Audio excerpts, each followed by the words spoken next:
What's going on, everyone, and welcome back to another SMITE to Joust tier list. And today we have Open Beta 29. It has been, I think, about 4 patches since we did our last tier list. We have a few more gods that came. I think about 4 new gods, and I believe 4 new aspects. So we have a lot of things to discuss.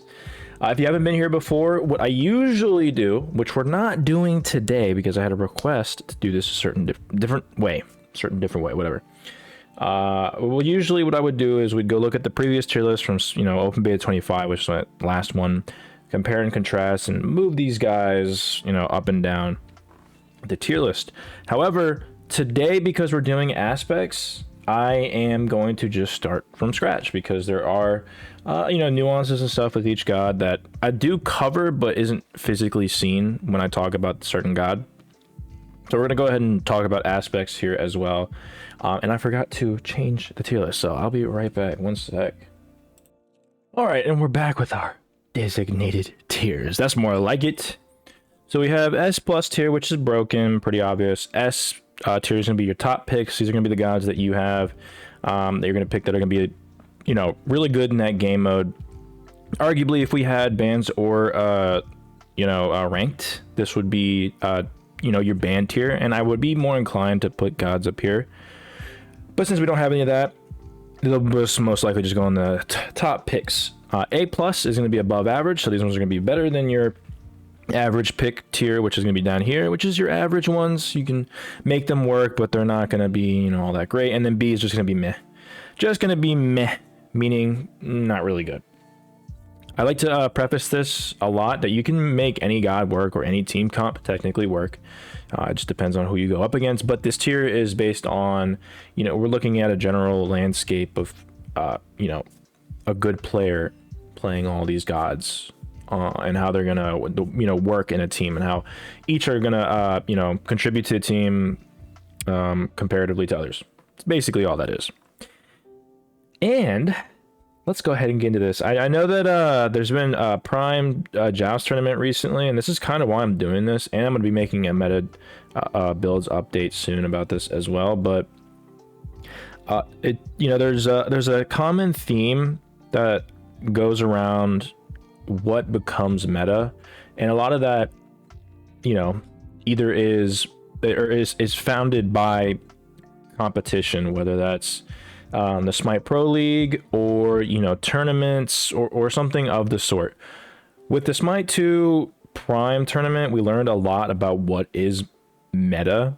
I kind of already alluded to a lot of the items and the gods that would perform best in Joust, just based on my understanding of the game mode and how Joust is normally played from all the way from SMITE 1. And it turns out, surprise, surprise, a double tank and a backliner is the meta, along with other big items that I talked about before. Yogi's necklace, sorry.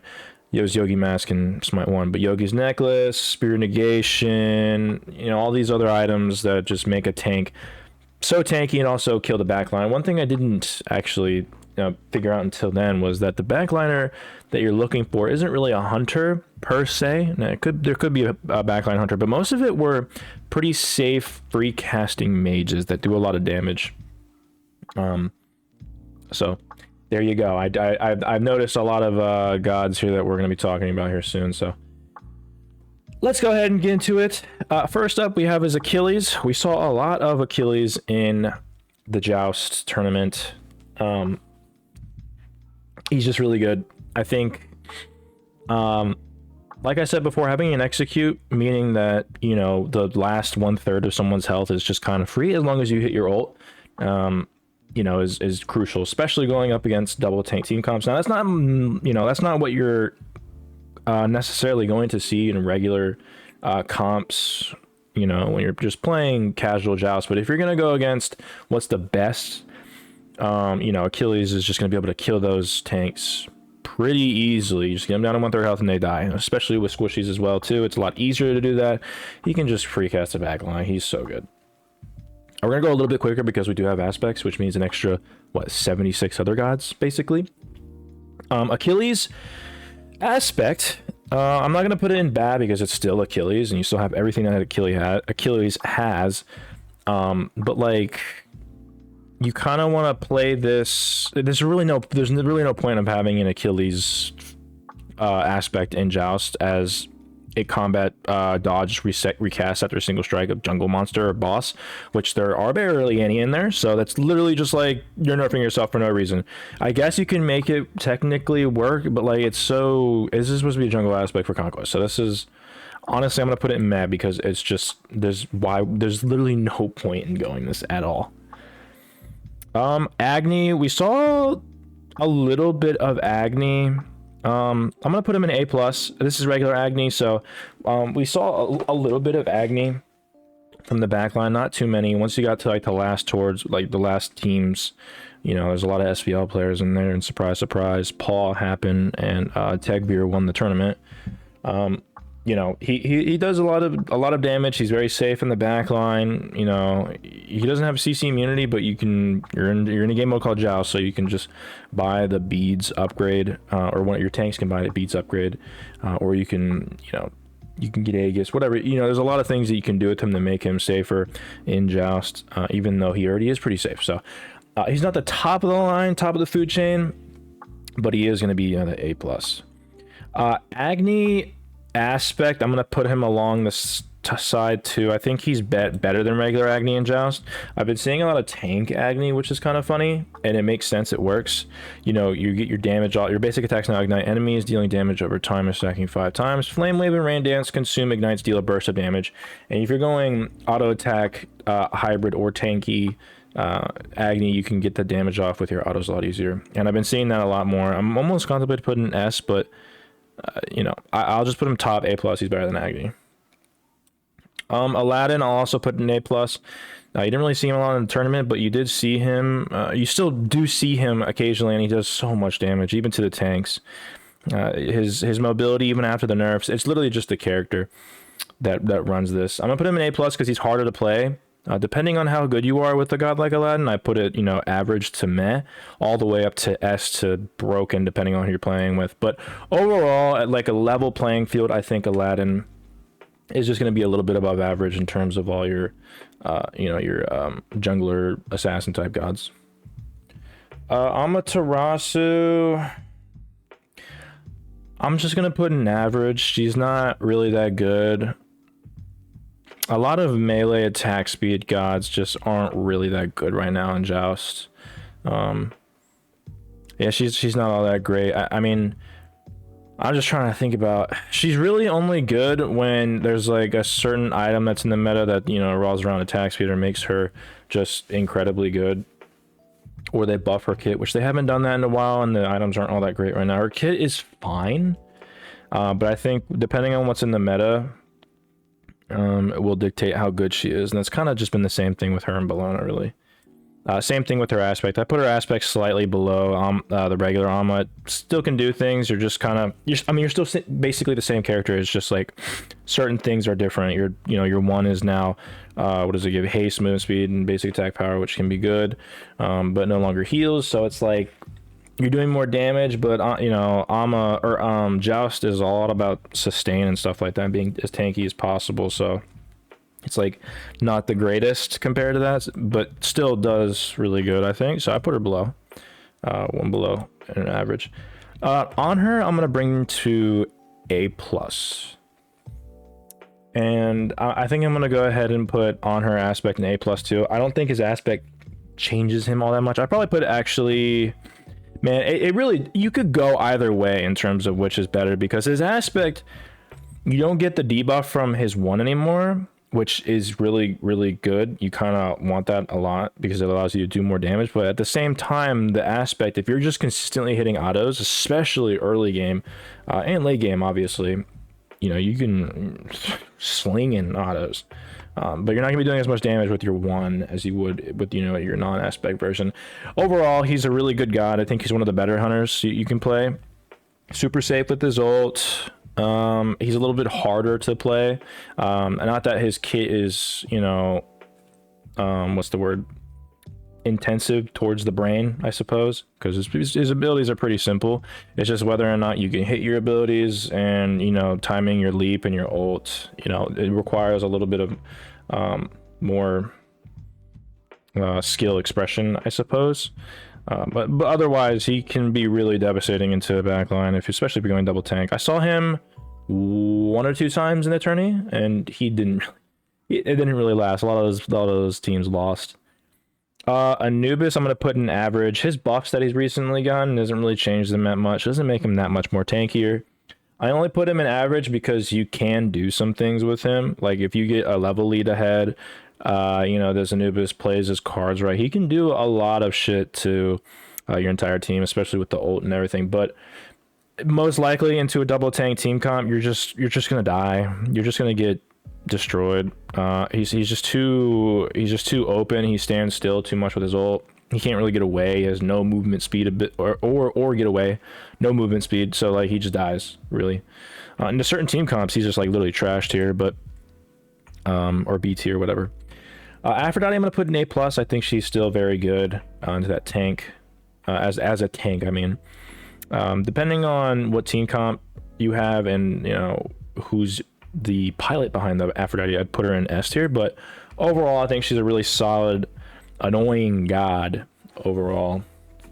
Having that, obviously, you know, the constant healing, being able to sustain your team, and her ult, even though it's not as good, her healing after the healing nerf, I guess, especially with anti-heal items now, quote unquote back, they have like 20, it's like 25% cap now.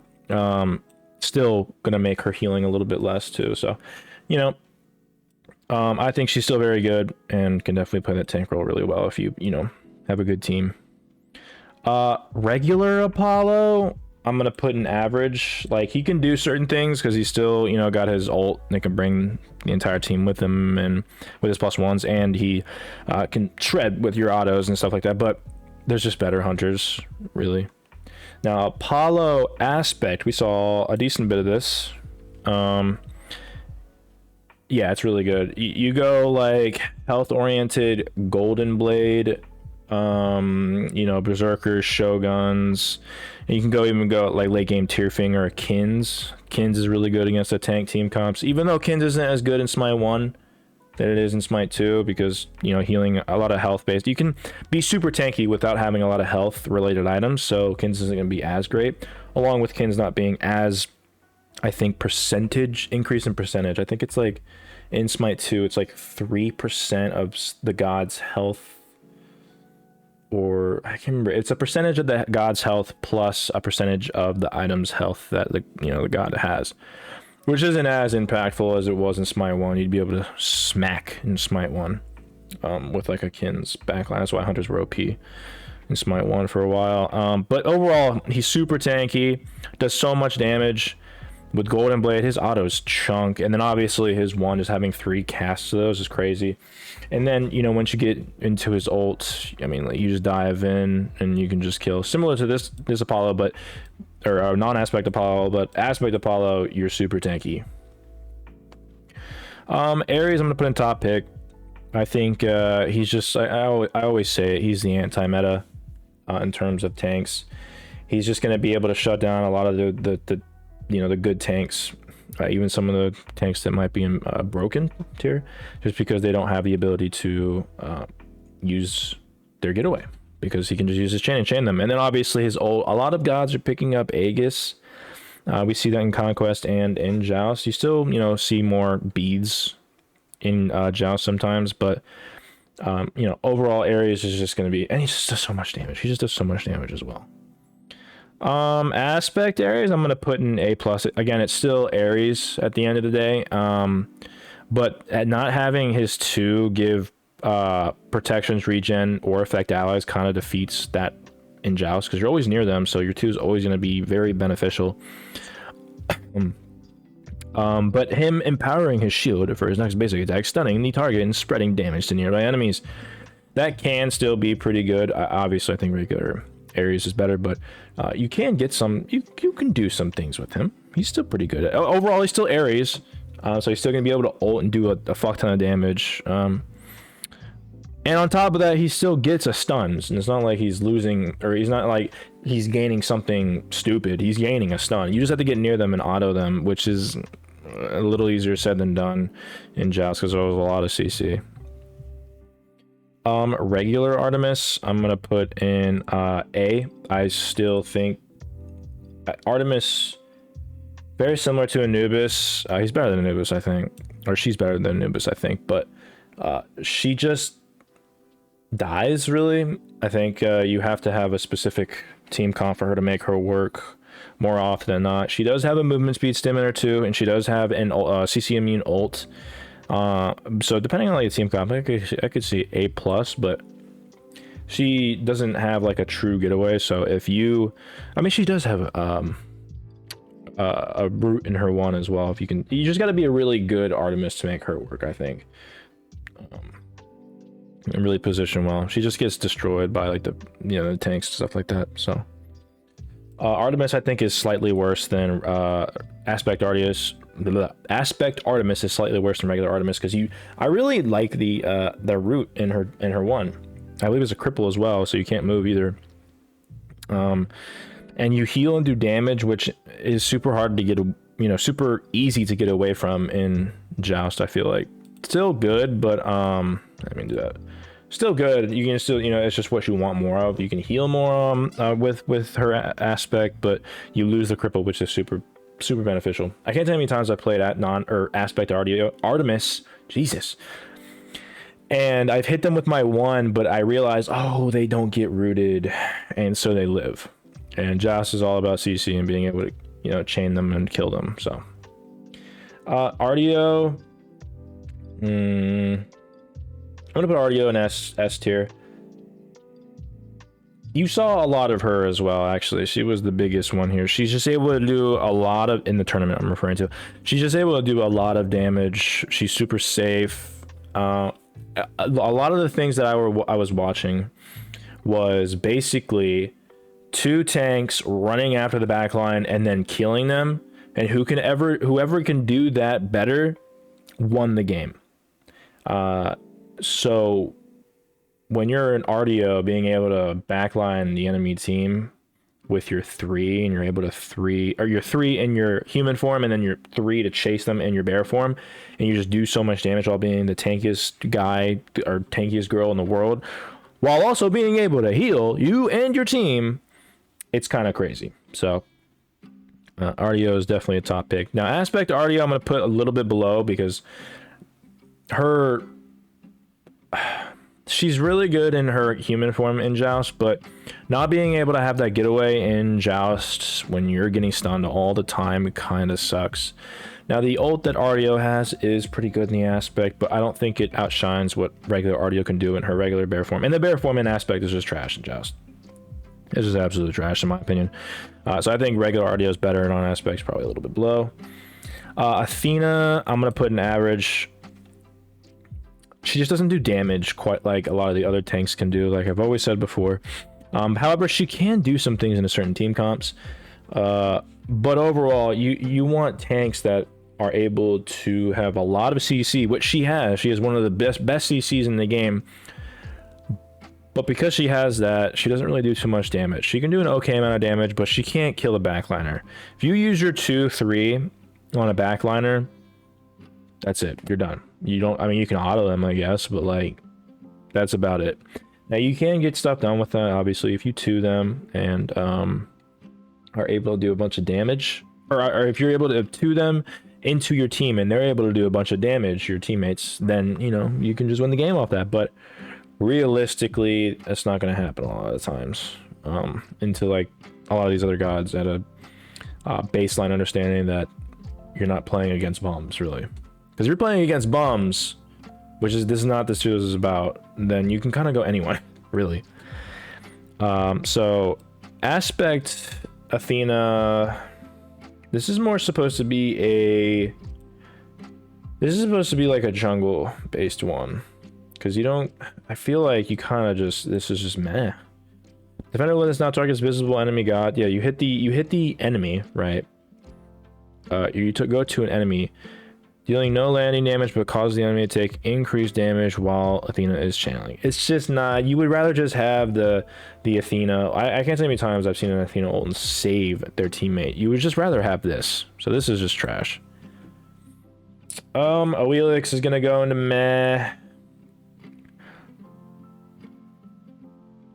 I was about to say, Oelix doesn't have an aspect. Wait, does Oelix have an aspect? Am I tripping? Hold on. Alright, yeah, Oelix does not have an aspect. I was tripping for a second. But Oelix is going to be B. She's just not very good. She just doesn't... Even when you put her hybrid tanky, she still doesn't do what other tanks do. She's really bad, mostly. You can still get stuff done with her. But overall, I think you would much rather go any other god, in my opinion. Even when you, I mean, there's knockups in this game, but even when you ult, it's like, it's not even that impactful, because when you know, I just feel like she just dies as well. She's just not very good.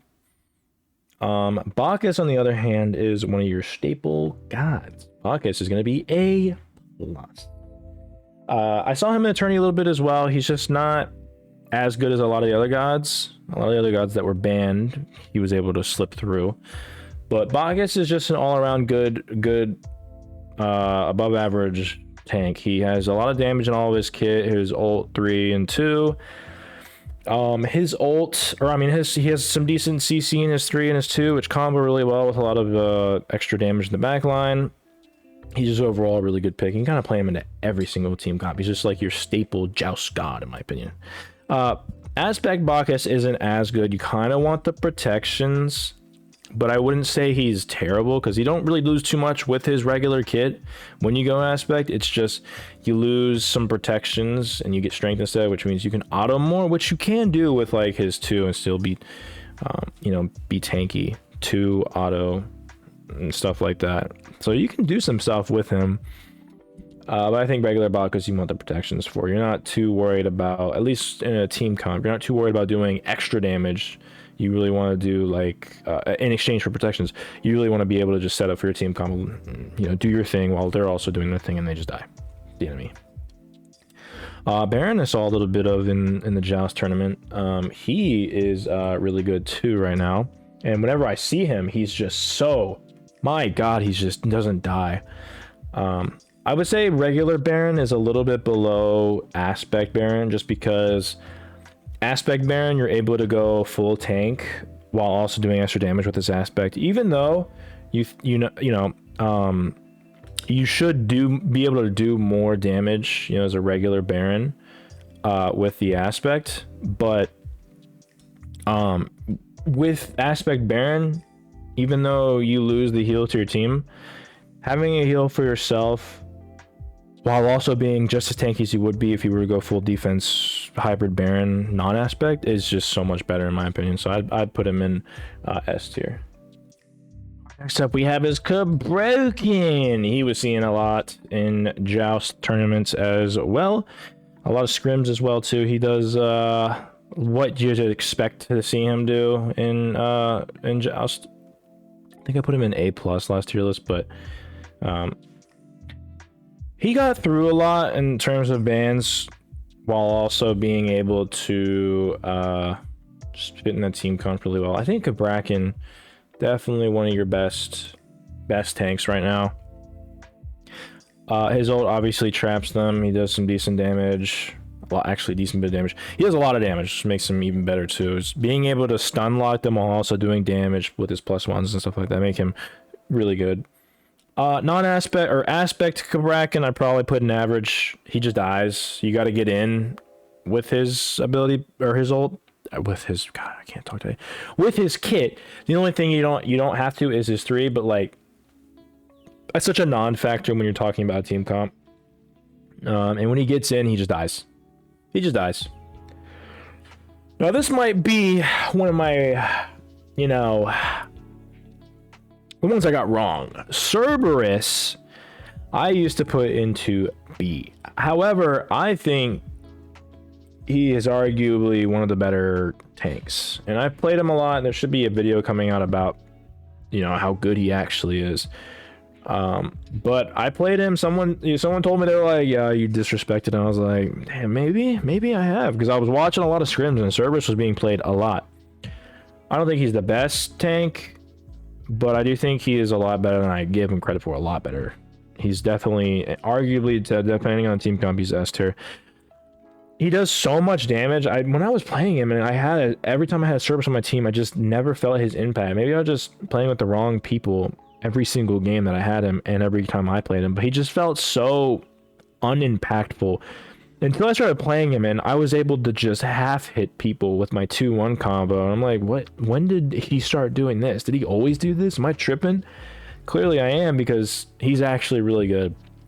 I put him into A+. Does a lot of damage, super safe, and a lot of people buying Aegis, you can actually get, you know, your ult off and bring them to you, especially with tanks and stuff like that. You can get them in pretty easily as well. Or just, you know, a lot less beads from what I've seen. A lot of people going Aegis, so that's also another thing. But he just does a lot of damage and never dies as well, and he counters a lot of healing too. So now regular aspect Cerberus just sucks. Your ult doesn't bring them to you anymore. That just knocks you up. That's just bad. And his 2 just, I mean, you have to stack that throughout the game, and just such a quick game that is just not impactful. It's just, this is bad. This is bad.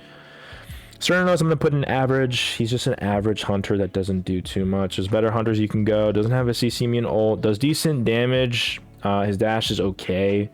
Other than that, he's just kind of okay. You can still get stuff done with him.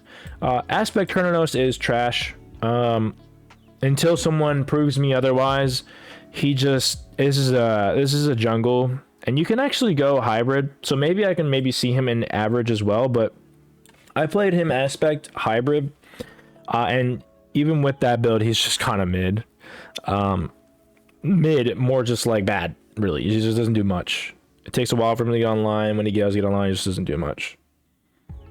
Chalk, I'll put into above average. I think he's definitely really solid. I've seen him in the tournament once, which was surprising. But you know, he didn't do. I think they lost, actually. I don't remember, but I think Chalk is pretty solid all around. Safe, does a lot of damage, contributes to the team fight really well. Heals, basically all you want in a tank. On regular Chiron, now Chiron you saw a lot, but not the regular Chiron. Regular Chiron is good, above average, can definitely do a lot of damage from the back line, going either attack speed or you know, regular full damage, and he does a lot of damage. However, aspect Chiron is where it's at. I saw aspect Chiron a lot. It sort of faded towards the end of the game, or end of the tournament, but you saw aspect Chiron a lot.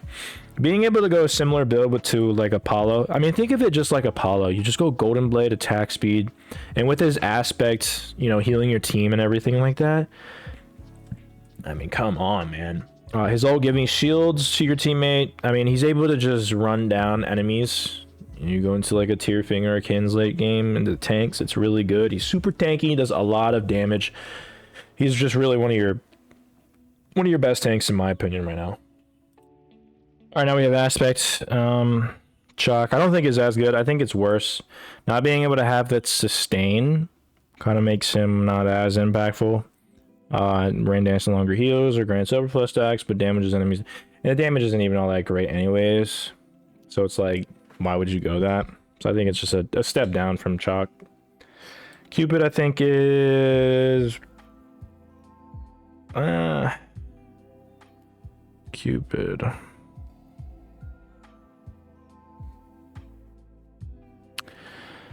Oh man, Cupid I'd probably put A, top of A. I could see A plus if you give me an argument. I think he does a lot of damage, good damage. He's super good with his ult. He doesn't have a CC immune ult, but his ult is pretty good. I think his kit is good, but I think with like the tank team comps we've been seeing, it just shut him down. I honestly think Aspect Cupid is a little slept on. Nobody plays him. I think it's not as good as Chiron or Apollo. But this is your tanky kind of Cupid build. I think that would work well. So hard bombs, damage decreased when the enemy hit, has reduced attack speed, explosion, area heals to allies. Allies also gain a health shield. So I think he's actually pretty, I think he's a little bit underrated. I could also see, I could see average as well. But I think if you go like a Golden Blade tanky attack speed build, I think similar to them, I think he would do fine. I put him in Bottom of A plus, almost A in my opinion. Give me a good argument. Da, G, I'll put in both of them in average. Like, they can do things, they can stomp team comps, but I mean, they're just not going to be very impactful. Depending on the team comp, I'd put them in B as well. They just don't do much. I'd put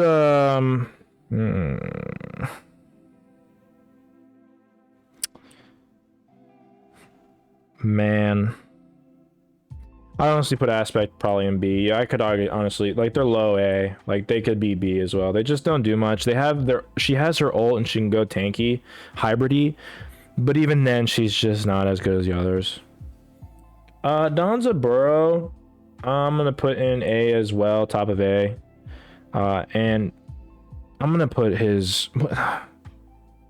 Those outside have been said 2 clones. All your clones deal more damage and take less damage. This is just bad. I just don't think this his aspect is good. Why would you get rid of your taunt and your 2 for a little extra damage that you can already get in your 1 or in your regular aspect with his clones? They're just not as tanky and they don't do as much damage. It doesn't matter. So that's definitely B. At top of A, I'd probably put Donza into like into the team comps we've been talking about. He doesn't do well, but he can still get some things done with his full ability based combo, which is really good. Disco I'm gonna put into S, and aspect Disco I'm gonna put in A plus. Regular Disco is just super safe, does so much damage, has all the cooldown in the world, and all the safety you need as well. Super busted. This isn't a surprise. Top three mage in my opinion right now. We didn't see her a lot in the tournament, but my god, I feel like we should have. Actually, we did see Disco a couple times. I'm lying. Aspect Disco is probably a step down. You can go like the you know, your int attack speed build with her, but she's just gonna be a step down from regular Disco. Regular Disco's ability to, I mean, mages are better in the meta right now than your attack speed hunters, so that's probably another reason why she's down there as well. But you know, just having the burst and infinite cooldowns with Disco is just gonna be better. E set I'm gonna put into, wait, here we go. Now we can definitely differentiate. I'm gonna put regular E set into above average and aspect E set into top picks. For the amount of CC she gets and she has in her kit with her 3, her 2, and having an ult that she has, it mitigates your team. Pop that with like a shell is super underrated. And we didn't see a lot of ESET. I think we saw ESET banned a couple times, if I do recall.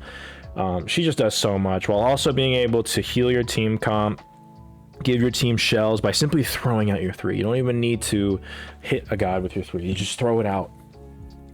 Super annoying stun chain. Combos your team really well. Regular ESET does similar things to that, but you know, obviously more geared towards damagey. She does a lot of damage, but she can be taken out pretty, I wouldn't say easily, but you know, she doesn't have CC immunity. She can get killed. Fenrir I'm going to put into, this is regular Fenrir. I'm going to put into meh. Aspect Fenrir I'm going to put into higher towards A. You know, the reason why this makes it better than regular Fenrir is because you do get his aspect makes him tankier, which I think obviously is gonna be better for Joust. You do get a slow in your 3, protection, scaling, and stun duration. Regular Fenrir, you're not gonna, it's just, why would you ever go regular Fenrir unless you're going full damage? And if you're going full damage, then he's trash, or meh, in my opinion. Aspect Fenrir is gonna be better for you for that. We saw Ganesha, which is crazy. We saw Ganesha actually. Regular Ganesha is gonna be around A plus. He's gonna be really good. Aspect Ganesha, I've been seeing a lot of Aspect Ganesha, and this is one I didn't actually think about until I saw it. I'm like, actually, that's pretty good. You can a lot of intelligence scaling gods that can go hybridy is really good. And with his aspect, he gets his 2 that allows him to do damage. It no longer cancels out or silences an enemy. It now does extra damage. And if you go like Spear Negation, Life Binder, pair it with other kinds of items. What's the one item that I've been seeing a lot of? The item that basically switches your protections. You can either have a scaling protections with physical or magical. Has 40 of each protection. I can't think of the item, but that item you've been seeing a lot of is that, a lot of that as well. Yogi's Mask, he does a surprising amount of damage, so I think he's saw him a decent bit. He actually was kind of cooking on the team, so I put him top A+. Along with regular Ganesh, he's going to be really good to set up, do still a lot of damage, just have a slightly different approach with him with his silence. Still going to be very good. Regular Gab, I'm going to put into A. Top A. Same with Gab Aspect. Gab Aspect, late game can do well. You have to buy the relic, the feather step or whatever it's called. Not feather step, the feather item. I always forget the name of. It allows you to increase your attack speed. You kind of always have to build that item, which kind of sucks. Still a good item, relic, I mean, but he scales late and he's just not all that great until late game. Regular Gab just isn't great either. Doesn't do a lot of damage, and doesn't have the greatest CC, ease of CC that other gods have. Guan Yu is another god that I've been seeing a lot, and I'm low-key kind of wrong, but regular Guan Yu I'll put into B. Does no damage, doesn't have any unique things with him. He can heal a little bit with cooldown, but not as much as this Guan Yu. I think Intelligence Guan Yu is actually really good. I have a video about him coming out as well. But Aspect Guan Yu, Battle Forever now provides intelligence instead of attack speed. Conviction now applies an additional heal over time and will share protections from Tallow Assault, which is really good for your team. Guan Yu loses all strength scaling and reduced intelligence damage scaling, but that's okay because the heal is what you're really looking for, which scales with intelligence, I believe. If you go in infinite, and there's a lot of tank items specifically with intelligence scaling that allows him to be tanky while also giving intelligence, which boosts his heal, on top of the fact that if you buy items like Breastplate of Valor, Genji's Guard, Chronos Pendant, you go Sands of Time Start, or no, you probably wouldn't, you would go Axe. Either way, you just recycle the one, and with the Conviction now applying heal over time, you can just constantly. So you saw him banned a lot at a high level in the tournament because people were doing that shit over and over and over and over again. He still can get caught out. Most of the Guan Yus that I saw get through in the tournament lost. I'm not gonna lie. He just did no damage, and they couldn't get to the point where they were just refreshing the healing over and over and over again. Saw him win one time. It was late game, so he was able to get a little bit of that off. But even then, you can still burst him down. Like, he's not the craziest thing in the world, but done right, he's insane. He can be insane. Hades is just, man, I'm tired of putting him into average. Like, you can do anything with him. He sucks. He just does no damage. His kit just isn't good right now. The items that you have available for him don't do anything for him in Joust. The ult is sort of meaningless. You have to play him super well. You can get out of that ult so easily. He just doesn't do much, in my opinion. Hecate, I'm going to put in top picks. You saw her a lot. You saw her a lot because she just does free casting ability damage while also being semi-safe. You saw a lot of tanks. With her ult being played at a higher level, she can just get in and out or bring them to her. So I think she's a S tier pick. And you don't have to be terribly good with her. You just need to position a little bit with her well, and she can. You saw her a lot. She did a lot of damage, safe, all that good stuff.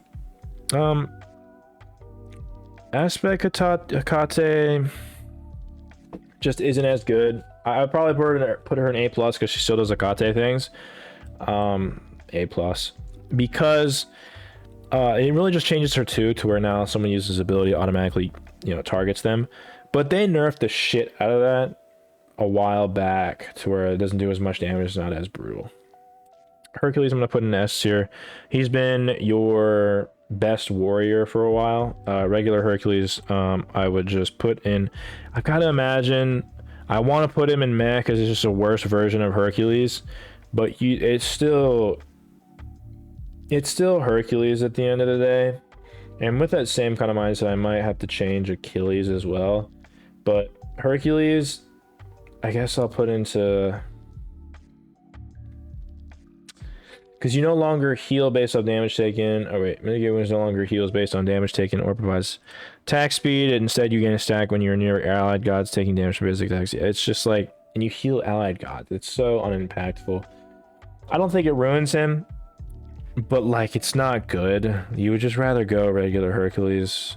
So I'm gonna put him in A just to like highlight the idea that you don't want to go as aspect. Maybe I won't change this. It's just a worse version of Herc. But you saw Hercules a little bit. He does a lot of damage, a lot of great displacement. If you can hit your 2 and your 1, his ult's really good as well. So super tanky, obviously, with his 3. Non-aspect. Hou Yi, I'm actually going to put into A+. I think he's one of your better hunters, but we've been saying that hunters aren't doing as great. Aspect Hou Yi, I'm going to put into low A+. I think regular non-aspect Hou Yi is better than aspect Hou Yi. Not having that stun in his 1 is super crucial, and the autos you can get stuff done with the autos if you use the walls to your advantage, I suppose.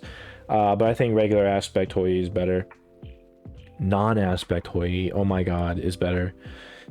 He still does a lot of damage. I think he's your top 3 hunter, but again, hunters aren't doing the greatest right now, at least in Joust.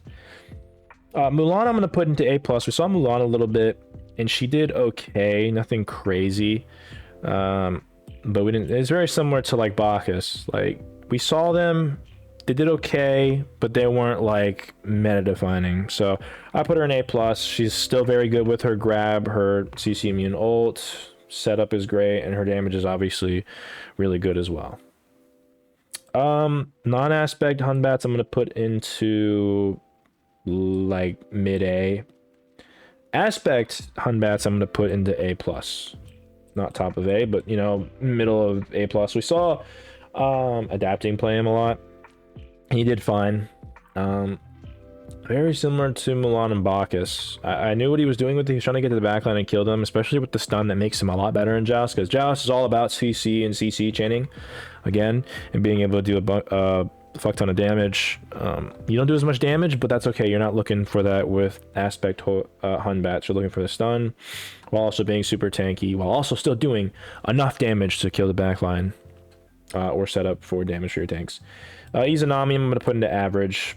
Just like very similar to Cernanos. Doesn't have CC immune ult, does decent damage, has a predictable getaway, and his ult's just very similar to her ult is very similar to Cern. Just good, but nah, not really good. Yanis I'm gonna put into A plus depending on how good of Yanis you are, but into this team comps, the double tank team comps not gonna be very good. Doesn't do a lot of damage to them, can snipe and do some things here and there. So why I'm not going to put him into meh, because you can do certain things with him, but not a lot. Jing Wei I almost want to put into A+, but then I was reminded that why Jing Wei should be in A is because Joust is about tanks, and if a tank goes spectral, you kind of just shut that down. She doesn't one-shot them. She still can do a lot of damage, but she doesn't one-shot them or just like mow them down because of that. Or if she goes like a regular build with no crit, then you just get Nemean line, which just kills her. So it's like either way, you kind of just cook her. Into a regular comp, like 1 tank, 2 damage dealer comp, I think she's A+, but I think the tanks just ruin her. At like a general good level, you kind of, if you just understand that she's gonna come back soon, that's about it. She doesn't do much else. You can just CC her to death with the team comps that are meta right now. Jormungandr I'm going to put into A+, similarly with the Aspect. I think the Aspect's a tiny bit better, but he can get stuff done, but I think he's slightly worse than a lot of the other tanks above him. Super safe with his ult, surprising amount of damage with his autos and stuff, and obviously his abilities do a lot of damage too. Pretty decent CC with his 3, not the craziest amount of CC, but just enough to help with your team. I think he's pretty good. Non-aspect Kali I'm gonna put into meh. Aspect Kali, I'm gonna put into average for some Jingwei. Regular Kali is just not good because it's a jungle god. I mean, like, you come around the corner, you're just gonna get CC'd and die. Aspect Kali, I think, is better because you're ranged and you're kind of a hunter. But even then, I don't think she's gonna do well. I can't tell me. I literally won a game playing as Loki. You could literally go back into one of my videos, and we went up against a Aspect Kali. I popped my anemia line and won the game off of that. I literally just pressed a button and won the game. Now, you could say if the Kali was smart enough, not auto you and just run away and just live. Sure, but that's that idea of popping an item and they just can't do anything. They just have to walk away is crazy. And on top of that, the next team fight, it's going to be back up. So unless they have an advantage, they just can't do anything. Auto hunters can't really do anything. Kefri, regular Kefri.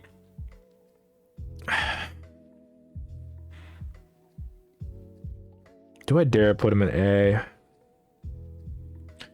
I'll put both Kefris into A. Like, they can do things, but they can't, like, they don't do any damage. They have CC, and they have, like, a gimmicky ult that brings them back to life, which is annoying, but they do no damage, and their CC is mid at best.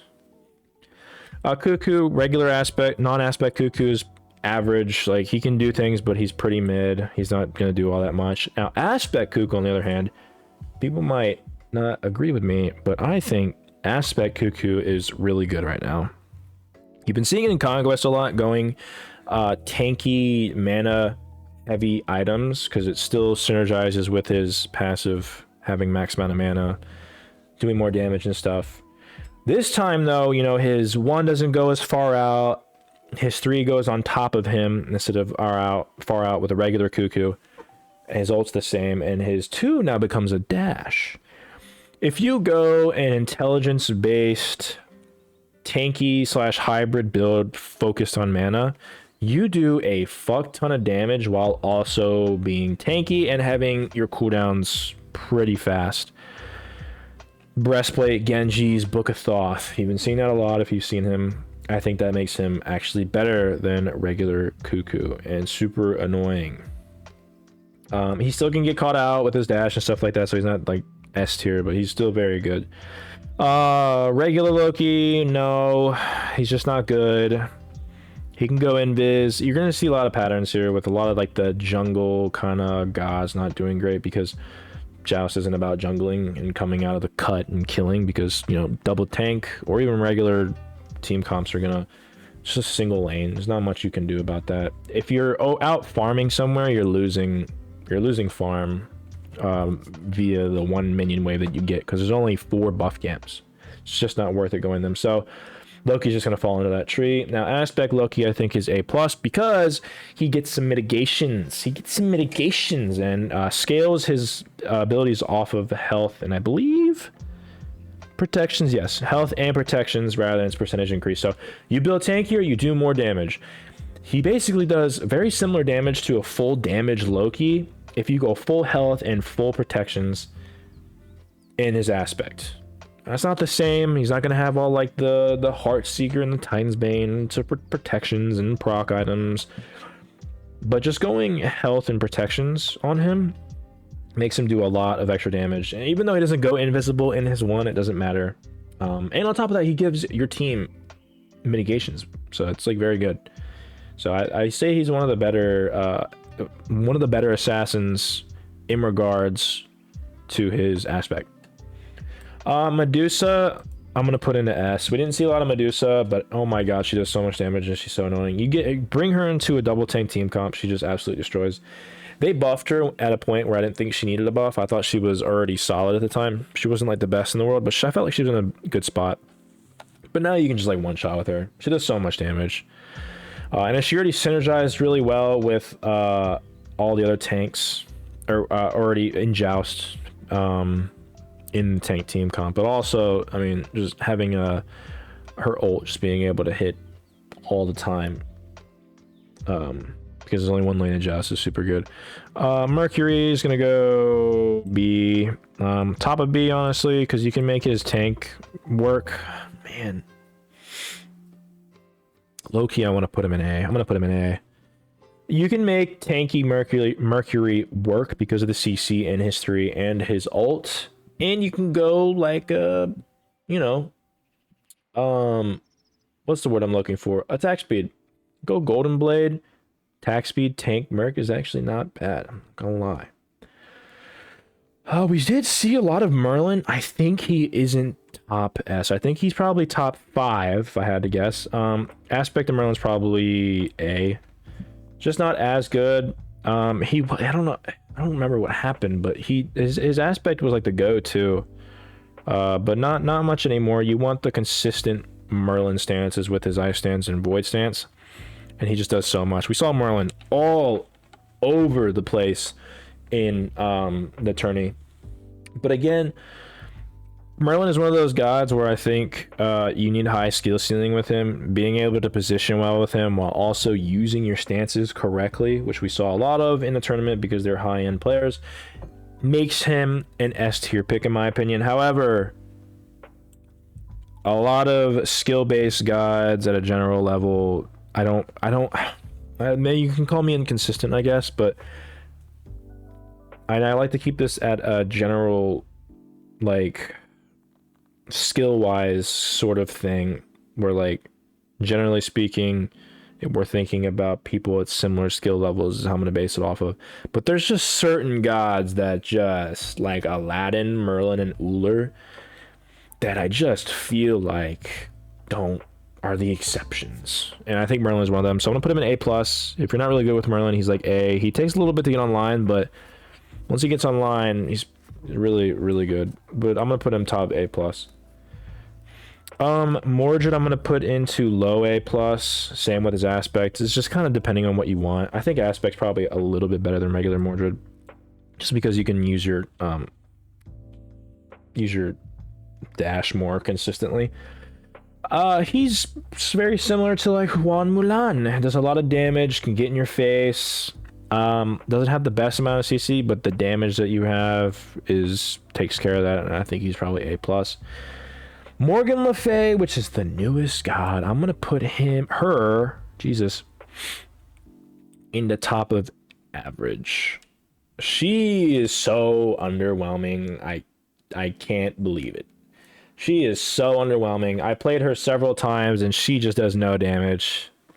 She just does no damage. And in Smite 1, it sucks because she was like the top mage in Smite 1 for Joust. And her kit is still designed for that. But I think they need to buff her a little bit. Once they buff her damage a little bit, I think she's going to be very good. She just doesn't do too much damage, in my opinion, to make her better than any other mage. Like, you can still get top damage with her in games, but like, I don't know, she just seems underwhelming. It seems really hard to kill with her. With that being said, though, her aspect is way better. Top A+ in my opinion. She's one of the better tanks. This turns her into melee. Her one range is a little bit shorter, and it turns into I heard Paul say this, and I actually tend to agree with this. This seems like the way the Morgan Le Fay should be played, with the +1s that they added to her kit, in which they added more intelligence, cooldown, and mana regeneration based on how many marks you get. And in regular Morgan Le Fay, in her one, you have to go through all 3 of them. You can't just, you have to use your one inside of your one, your 2 inside of your one, and then your 3 inside of your one. Like the 3 different options to get all the marks. Whereas with regular Aspect Morgan Le Fay, or I'm sorry, with Aspect Morgan Le Fay, you throw out your 1 and you have 3 of them all in one, which allows you to get those stacks way more consistently and easier. And it almost feels like that's how she should be played. And then they added her ult, very similar to like a King Arthur one, King Arthur ult, which makes her mobility way better and her damage a lot better too. And she gets everything else that she gets with regular Morgan. But this time she's tankier. You go like an intelligence hybrid tanky build. She's super good. Borderline S pick, depending on how, I've carried games with Aspect Morgan, let me tell you. Neja. I'm going to put regular Neja into A+, because regular Neja is still very good. However, Aspect Neja, which we saw a lot of, and a lot of it banned, is so good. Having that extra damage in his 2 makes him crazy, and it does ability based or health based damage, and makes it even better. It's like, would you rather have extra health based damage in his 2, which also makes him knock up immune, or would you rather have a 2 with regular Neja that keep in mind his 2 still heals him, just not in the same way, and it still heals him, or would you rather have a regular Neja that heals you based on your stacks and gives you attack speed? In Joust, I'm taking Aspect Neja 100% of the time. That's not to say regular Neja isn't bad or is bad. Neja can still do a lot of good shit. That's why I'm putting him in A+. But it's like, why would you go regular Neja when you can go Aspect Neja? Neath, I'm gonna put into low A+. Aspect Neath, I'm gonna put into probably just A. Again, attack speed, Neath isn't gonna be great for Joust. And honestly, I think in a general stance, regular Neath is just better with the amount of items that you can get. Just burst Neath is just going to be better.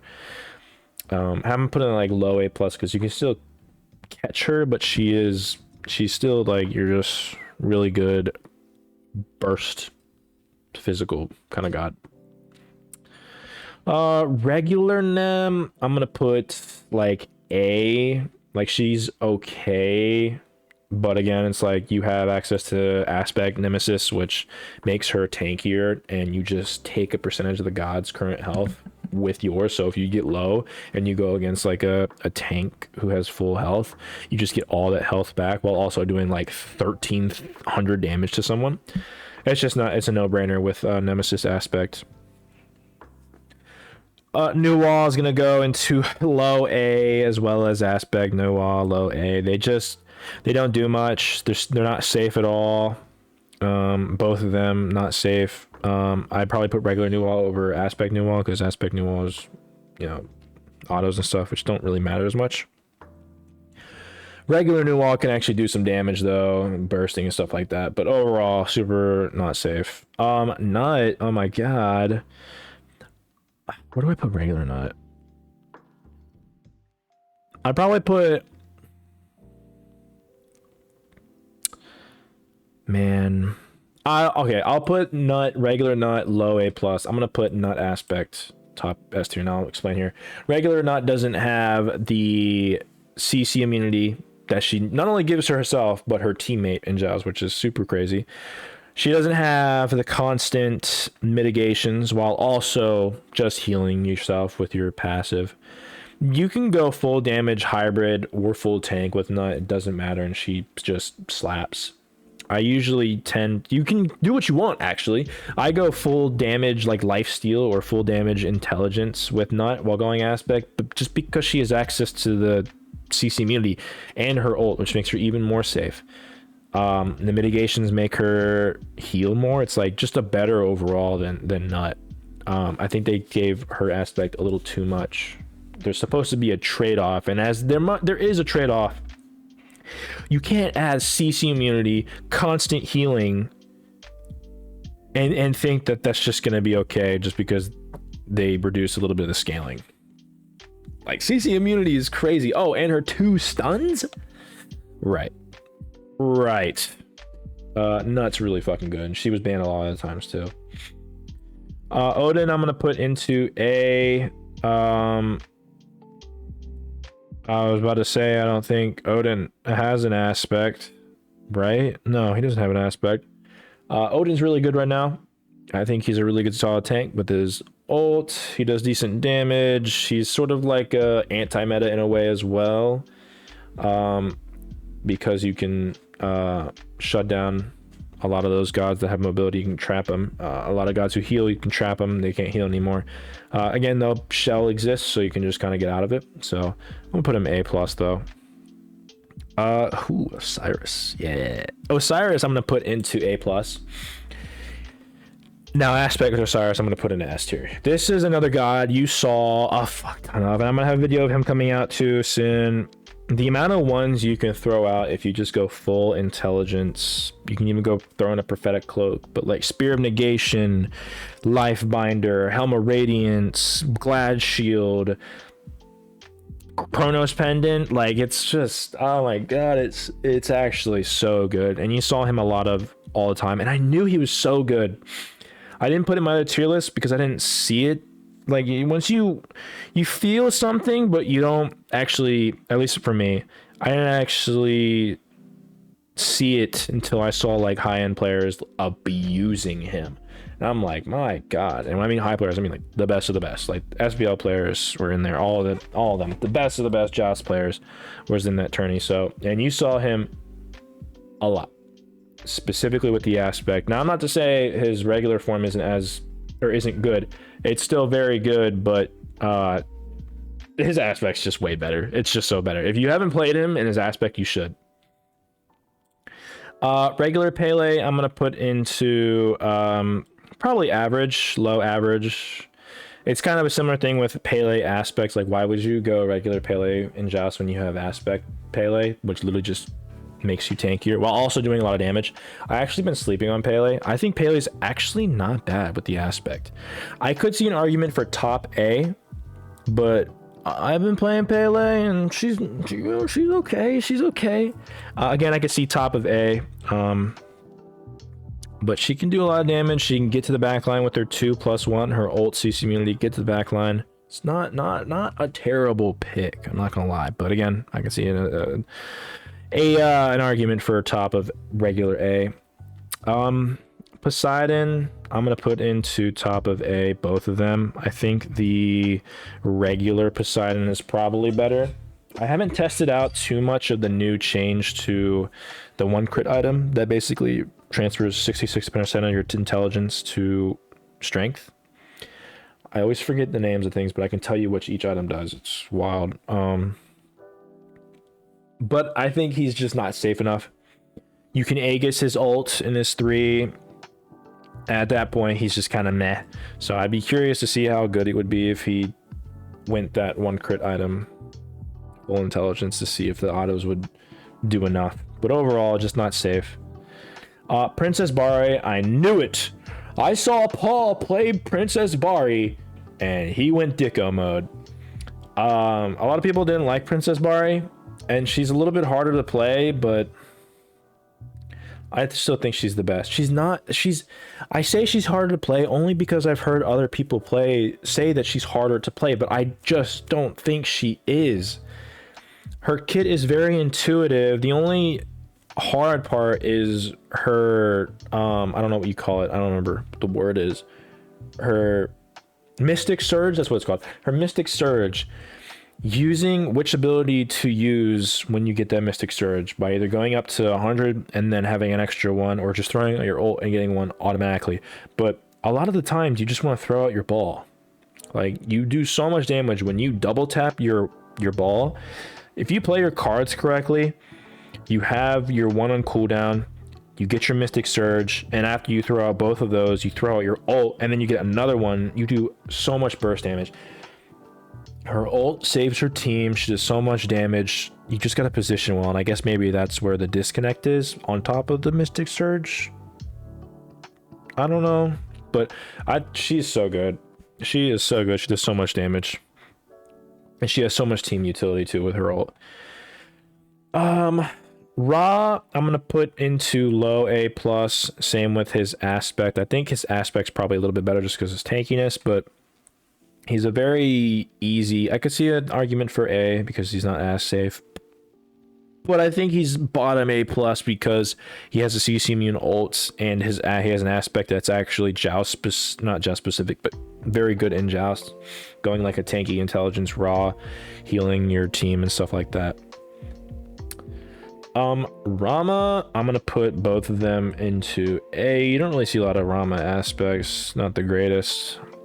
The reduction to attack speed is kind of brutal, but I say top A.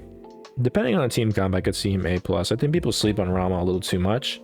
Again, I always say it. You can use your 3, then ult, stay in the air for a while for your team to come back, because it is a 3v3 mode, and, you know, burning a lot of time in between that can save your life. But if you hit your autos, he's super good too. Scylla I'm gonna put into probably just A. And then her aspect I'm gonna put into top A plus, almost S. I think regular Scylla is really good, being able to do damage and stuff like that. Very consistent, safe damage dealing. That's what you want to see in a mage. Her aspect going hybrid or full damage or full tank is so annoying because she does similar damage to, I wouldn't say similar damage, but enough damage while going full tank that, like, why, I wouldn't say why would you go regular Scylla, but like it's almost, sometimes I think that's like, just go tanky Scylla and just do similar damage to a lot of other mages while also being tanky. And then her ult, just being able to throw that out whenever you want, and it scales off of your mana. Wait, it scales up your mana, right? Yeah, it scales off of max mana. Just go breastplate, Genji's, like stuff like that, and you do as much damage, similar damage to regular Scylla, but you know, you have some trade-offs and stuff like that, but still one of your best aspects, I think, for just a certain god like that, like Scylla. Almost S tier in my opinion. Here we go with Sobek broken. This one god in Joust as well, who, surprise to no one, was banned like every single game, and I think the only time I saw him played was at the finals, where it was Nika's team and they went up against Paul, and yeah, they won. That was the one game they won. It was a back and forth, of course, but they had Sobek and they were able to win with the Sobek. And then I think because they played a rule set where you can't play another god you've already played in the set. But yeah, this god was banned like every single game. Still broken. Again, when you have a brain dead ult where you can just execute anyone, just a better Achilles ult, while also setting up for your team with like one of the best CCs with his 1, while also doing a fuck ton of damage with your 3 and having a 2 that knocks anyone away. Yeah, it's pretty obvious why. Regular Sobek aspect, don't ever play this. Just play Herc. This one basically pushes them instead of brings them backwards to your team. I don't need to say anything else about that. Don't play that. It's garbage. Soul I'm going to put into A as well, along with the aspect. I think they're both really good. It just depends on what you want. I think that's one of the aspects that are like one of the best aspect ideas for Soul, and it's implemented really well. You know, her aspect makes it to where she does ability based damage, so going ability items is going to make her, you know, scale off that. She scales off that more, and her regular non-aspect scales off of, you know, your regular soldiers hitting autos and stuff like that. I think they're both good. It just depends on what you want. Sun Wukong I'm going to put low A. Same with aspect Sun Wukong. I think he's similar to Conquest. He's just always going to be solid, or he's going to be able to get stuff done. Aspect is not as great. They kind of nerfed the hell out of it, so actually I'm going to put A, regular A. Again, I can see arguments. That's the thing with these kind of tiers and stuff like that. Yeah, like the full damage aspect Sun Wukong just isn't as good. Still fun though, but not the greatest. Regular Sun Wukong is probably going to be better for your tanky kind of build there. Susano, I'm gonna put low A, almost B.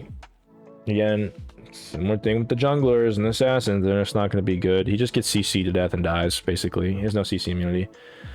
Sylvanas, one of your best hunter, or one of your best tanks.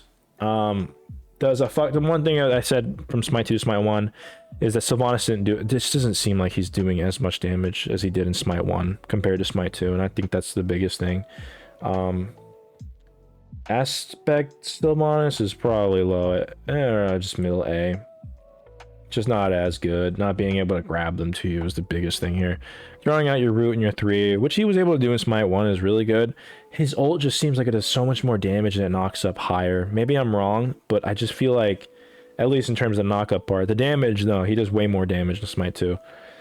And then on top of that, because of his +1s and stuff that he didn't necessarily have throughout Smite 1 for a while, is being able to infinitely stack your cooldowns. With his passive being able to pick up his little seeds, he's able to just pick them up, throw an ability, pick them up, throw an ability, pick them up, and he just gets all his cooldowns back, and that is gross in my opinion.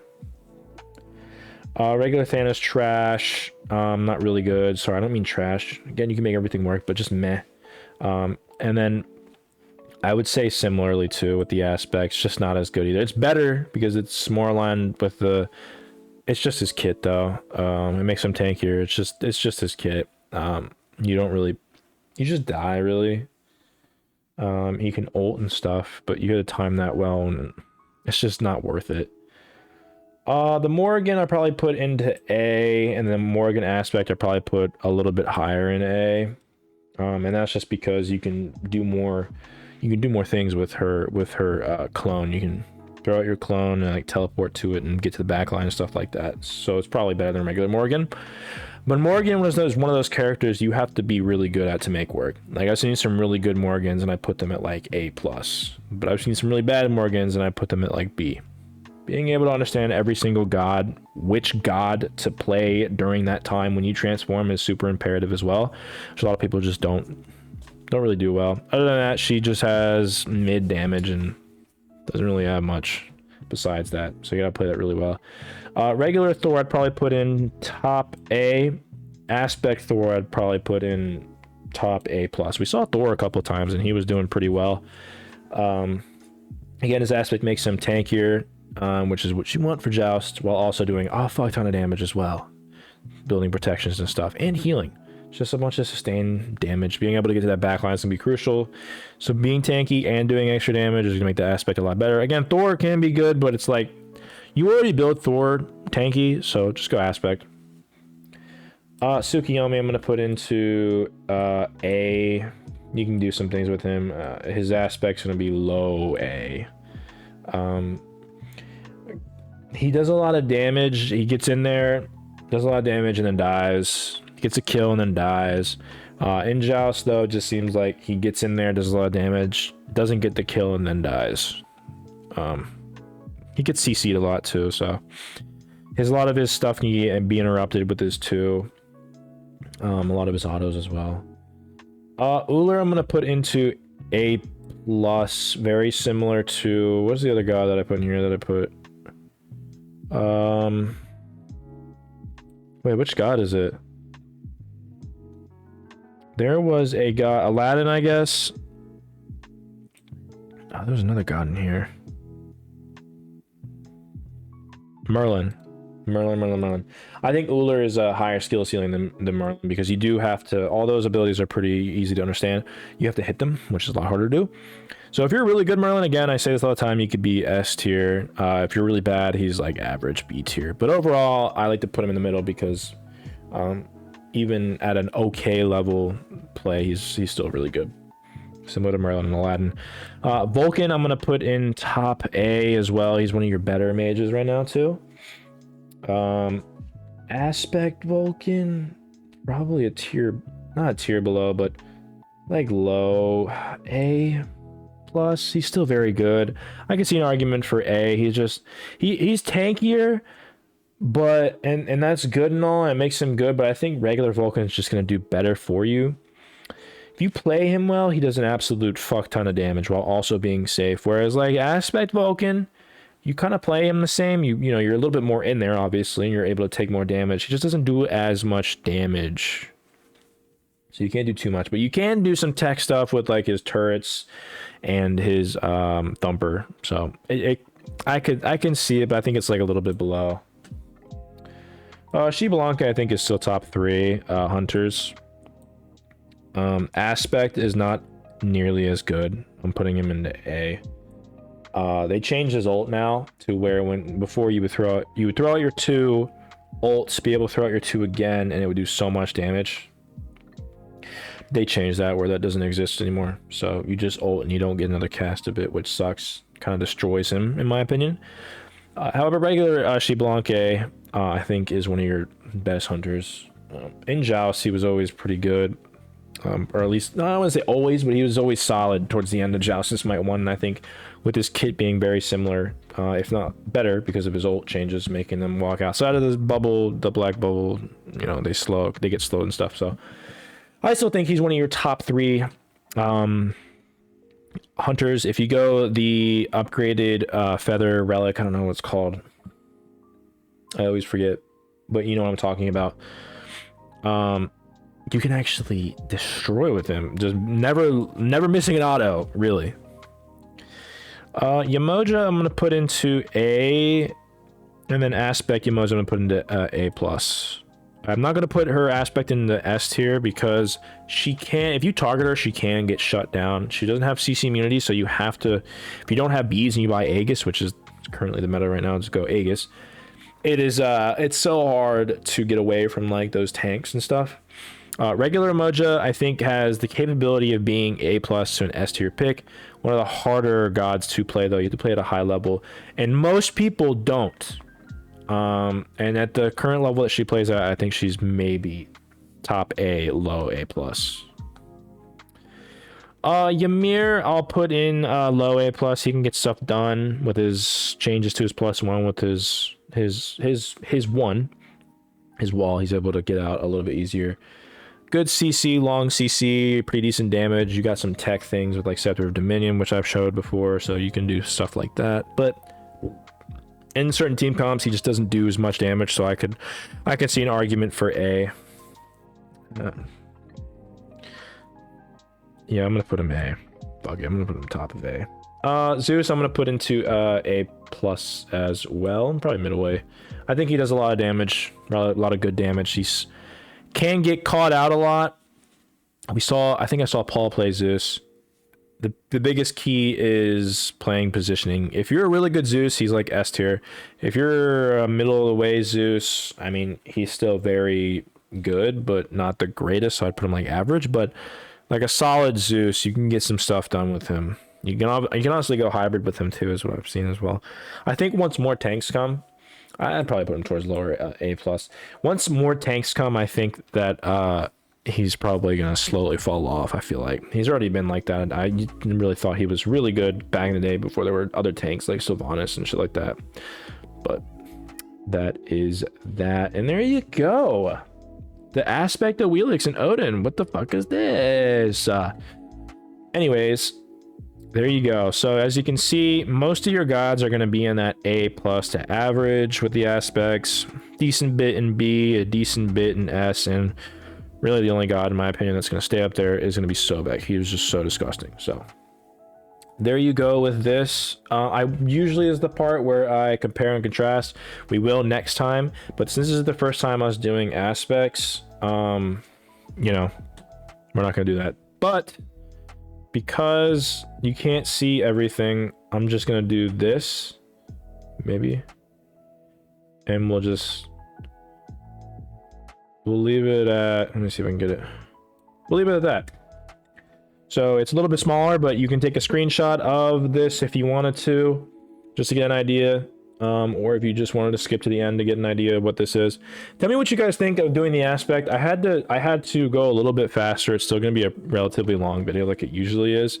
I didn't go as in depth, so let me know how you feel about that. But if you are a returning viewer, I've got to imagine you've heard my spiels over and over again about the certain gods that you probably don't need it. But for first time people, because I know a lot of people who start playing the game don't know anything at all. So I like to reiterate stuff for those people. I know a lot of people have been getting into Joust because it's the default mode now, which is nice. You know, going over it is helpful. So just let me know what you think. I think the aspect is good that I'm doing this because now you get to see, you get a physical idea, being able to see it of where I put these gods. Even though I talk about it when I go over those gods, being able to see where I put them, I know is going to be more helpful. So next god though is Charon. I probably won't do one till maybe open beta 33 or 34. But yeah, I think that is everything I have for you. Tell me what you guys think of the tier list. If you disagree, agree, strongly disagree, that's fine. I'm always open. It is a tier list. It's all your opinion at the end of the day. So, you know, let me know what you think. If you like these kind of videos, like, comment, and subscribe. It does help a ton, I promise. Discord in the description down below if you want to join that. Twitch in the description down below if you want to join that. I've been consistently going live every Friday through Sunday. Thursday is iffy, depending. I've been trying to go every Thursday, Friday, Saturday, and Sunday, but Thursday has been that day where it just always hasn't happened, or it hasn't happened recently consistently. But I try to go every Thursday, Friday, Saturday, and Sunday. If not, Friday through Sunday is when I always go live towards the evening time if you want to check me out there. Memberships are open for 99 cents a month or $2.99 a month if you so desire, but not necessary, but very much appreciated. So yeah. But I think that is everything I have for you. So with that being said, thank you guys for watching.